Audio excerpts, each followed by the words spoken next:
할렐루야. 오늘은 마가복음 2장의 말씀 새 포도주는 새 부대라는 제목으로 말씀을 증거하고자 합니다. 화면의 그림은 시대의 변화를 나타내는 사진입니다. 온라인 수업, 비대면 수업이 이제는 시대에 거스를 수 없는 대세가 되었습니다. 이사야 65장 말씀에 보라 내가 새 하늘과 새 땅을 창조하나니 이전 것은 기억되거나 마음에 생각나지도 아니할 것이라 라고 말씀하였습니다.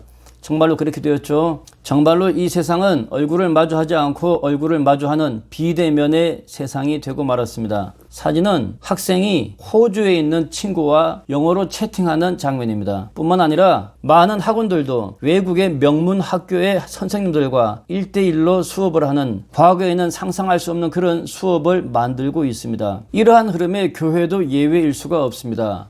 시대가 변화했습니다. 함께 모여서 함께 예배하던 그러한 시대에서부터 각 가정에서 비대면으로 예배를 보는 시대가 점점 일상화되었습니다. 마가복음 2장 말씀에 새 포도주는 낡은 가죽 부대에 넣는 자가 없나니 그렇게 하면 포도주가 부대를 터뜨려서 포도주와 부대도 버리게 된다라고 말씀했습니다. 새 포도주와 새 부대, 시대의 변화인 것이죠. 코로나는 4차 산업과 4차 혁명으로 넘어가는 추진 역할을 하고 있습니다. 코로나로 말미암아서 장차 다가올 4차 미래 사회가 성큼 우리에게 다가온 것이죠. 사진의 장면은 아버지와 어머니가 두 사랑하는 자녀를 데리고 화상으로 예배를 드리고 있는 장면입니다. 사진에 보면 노트북에서 TV로 이렇게 연결한 것처럼 보이죠. 핸드폰으로도 TV에 연결할 수 있습니다. 핸드폰은 화면이 너무 작으니까 온 가족이 함께 볼 수 없으니 TV로 연결해서 함께 가족의 경건한 예배 시간을 갖는 것입니다. 하지만 코로나를 빌미로 교회를 떠나고자 하는 많은 사람들도 없지 않아 있습니다. 과거의 종교 박해가 직접적인 무력을 이용한 것이었다면 이 시대의 종교 박해는 다름 아니라 우리 속에서 편한 것을 찾아서 교회를 떠나고자 하는 하나님을 없이 하고자 하는 마음인 줄 믿습니다. 비대면 예배를 통하여서 이러한 우리의 마음을 굳게 잡으시기를 권면합니다.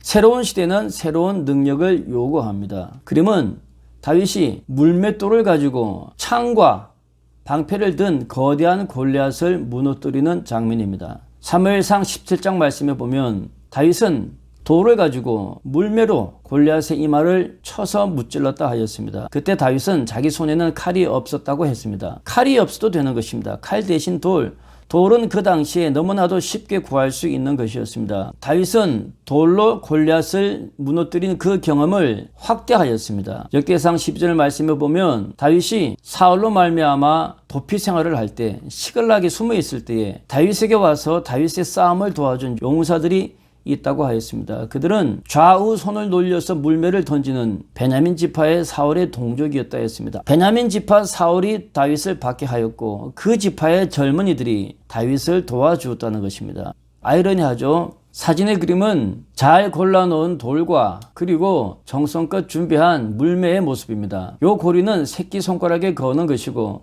빙빙 돌리다가 목표를 맞추고 던지는 것이죠. 한 번에 되는 것은 아니고 박찬호가 공을 던지듯이 수없이 많은 연습으로 말미암아 정확한 타격점을 몸에 체득하게 되는 것입니다. 물매돌을 던지는 것은 다윗이 처음이 아니었습니다. 그림의 모습은 아수르 군대의 물맷돌 부대입니다. 참고로 물맷돌의 비거리는 460m가 넘습니다. 한 번에 500명 혹은 1000명이 한 지점을 타격한다고 하면 대단히 무서운 속도로 집중 포화하는 것이죠. 물맷돌은 참신하고 새로운 능력임에 틀림이 없었습니다. 그리고 손쉽게 값싸게 구할 수 있는 최고의 무기 중에 하나였습니다. 이 세상에서 최고의 과학을 요구하는 것은 아마 전쟁이 아닌가 싶습니다. 이 그림은 십자군 당시의 전쟁입니다. 말탄 기병들의 방패에 십자가 그어져 있는 것을 보면 십자군이겠다 쉽게 연상할 수 있죠. 새 부대와 낡은 부대. 십자군들은 그 당시에 값비싼 중장비로 자신을 무장하였습니다. 사무엘상 13장 말씀에 보면 싸우는 날 전쟁의 날이죠. 사울과 요나단과 함께한 백성의 손에는 칼이나 창이 없고 오직 사울과 그의 아들 요나단에게만 칼이 있었다라고 했습니다. 사진은 십자군의 모습입니다. 무거운 방패와 무거운 투구 그리고 무거운 갑옷 그리고 무거운 칼로 십자군은 무장하였습니다. 이 십자군과 마주한 아랍의 사라단 병력은 어땠을까요? 이들의 칼은 날렵합니다. 이 칼의 모습을 확대해서 보면 칼에 무늬가 들어있는 것을 볼 수 있습니다. 십자군 칼은 탄소강이라고도 하는데 강한 쇠와 약한 쇠를 함께 붙여서 만드는 기술이 있었다고 합니다. 원래 그 기술은 고대 인도에서 시작되었는데 다메섹의 상인들이 그 칼을 구하다가 나중에는 대장장이를 모셔와서 그들로 말미암아 다메섹 특수강의 특수칼을 만들었다고 합니다. 참고로 이 칼은 얼마나 날카로운지 칼 위에 비단을 놓고 훅 불면 비단이 그냥 베어진다고 할 만큼 날카로운 칼이고, 그리고 무게가 무척 가벼웠고, 더 무서운 것은 중장비한 십자군의 갑옷을 뚫었다고 합니다. 십자군은 무거운 갑옷으로 말미암아 움직임이 둔하였겠죠. 세 부대와 낡은 부대의 싸움, 전도서 10장 말씀에 철 연장이 무디어졌는데도 나를 갈지 아니하면 힘이 더 드느니라 하였습니다. 오직 지혜만이 성공하기에 유익하다 하였습니다. 새 시대에 맞춰서 지혜를 새롭게 업그레이드 하시기를 권면합니다. 사진은 북경반점이라고 하는 영화의 한 장면입니다. 잠언 말씀에 자기 일에 능숙한 사람을 보았느냐? 자기 일에 능숙한 사람이 왕 앞에 선다 하였습니다. 야고보서 1장 말씀에 누구든지 지혜가 부족하거든 후히 주시고 꾸짖지 아니하시던 하나님께 구하라 하였습니다. 새 부대를 마련하십시오. 능력을 개발하십시오. 혹은 북경반점의 영화처럼 자기가 지금껏 가지고 있는 기술을 더 고도화하시기를 권면합니다. 우리가 사용하는 많은 기술 중에 최고의 기술은 무엇입니까? 평범한 사람이 가질 수 있는 최고의 기술은 마음 쓰는 기술입니다.